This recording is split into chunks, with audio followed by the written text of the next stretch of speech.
Feminism എന്നതിനെക്കുറിച്ചാണ് ഇന്നത്തെ topic. സ്ത്രീകൾക്കും പുരുഷന്മാർക്കും ഒരുപോലെയുള്ള സാമ്പത്തിക സമത്വമാണ് ഇതിൻ്റെ പ്രധാന ലക്ഷ്യം. സ്ത്രീകളും പുരുഷനും ഇടയിലുള്ള അസമത്വം ഒഴിവാക്കുക എന്നതായിരുന്നു ഇതിന് പ്രധാനപ്പെട്ട മറ്റൊരു ലക്ഷ്യം.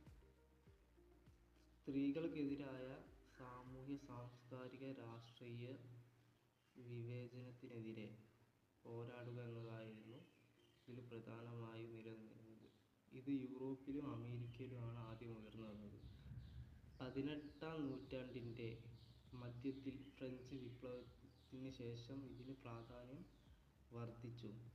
സ്ത്രീകൾക്ക് വോട്ടവകാശം, വിദ്യാഭ്യാസത്തിനുള്ള അവകാശം, നിയമപരമായ പല അവകാശങ്ങളും നേടിയെടുക്കാൻ ഇതിലൂടെ സാധിച്ചു. ഇന്നത്തെ കാലഘട്ടത്തിൽ ഫെമിനിസ്റ്റ് ചിന്തകളുടെ അടിസ്ഥാനത്തിൽ സ്ത്രീകളുടെ അവസ്ഥയ്ക്ക് ഏറെ മാറ്റങ്ങൾ വന്നിട്ടുണ്ട്.